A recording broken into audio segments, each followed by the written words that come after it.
Hey everyone, and welcome to today's video. So what we're actually going to be installing, I'll just grab it now,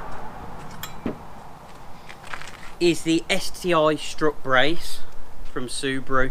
So it's part of the kit I got from Japan, so I got all the STI side skirts, front lip and rear lip, etc.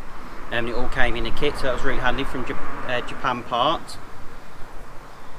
So it should be a super easy install. We're going to need a 12mm socket, and that's about it to get it on. Now it's a bit of an unusual design for a strut bracing, as it's not a solid piece of metal. It's actually got flex in the middle, and that's, from what I understand, makes it easier to install. But reading up from all the articles Subaru did, because they use this flexible design on all their strut braces now, on all their performance cars, it does the job of stopping the movement it needs to, while still being easy to install and remove when you're working on the car, etc. So what we'll do, we'll jump into the engine bay and get it installed. Okay, so the installation of this strut brace couldn't be any easier. All we've got to do is remove the 6 nuts at the top of the struts that hold in the suspension in place. So let's get them removed first. Using a 12mm socket for that one. That's 1, 2, 3. And then we'll do the 3 over here as well.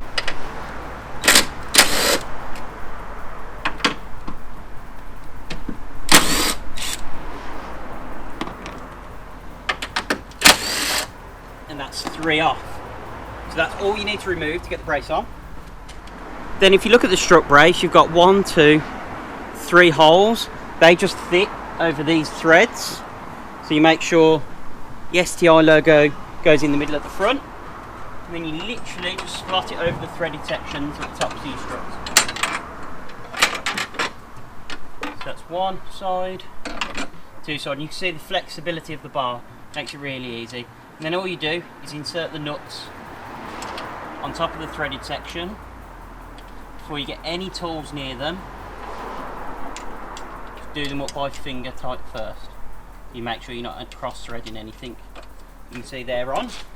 Let's do these 3 over here. So you can see there's still some flexibility in the bar, but again that's expected with the design of this brace.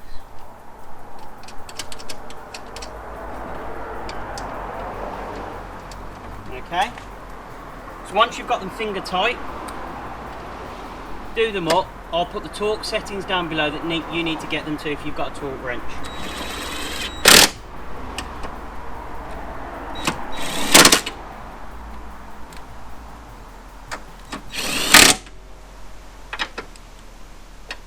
Okay, then we'll come to this side and do exactly the same.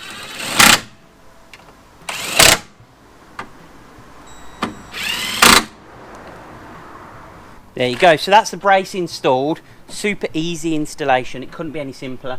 Literally 6 nuts on and off and it's in place. You can see it's got some flex, but all the design, so all the articles I've read up from Subaru explain the reason why it flexes. I'm not going to go into it, but I'll put a link down below so you can check those articles out as well. But you can see it looks really smart on the engine bay. It helps with chassis rigidity, which I know this car doesn't have a problem, but everything helps. And it looks really smart too. So if you found the video useful, please hit that like button and subscribe for future alerts on videos. And if you hit that notification bell, you'll get an alert every time we upload new content. Thanks for watching, and we'll see you in the next video.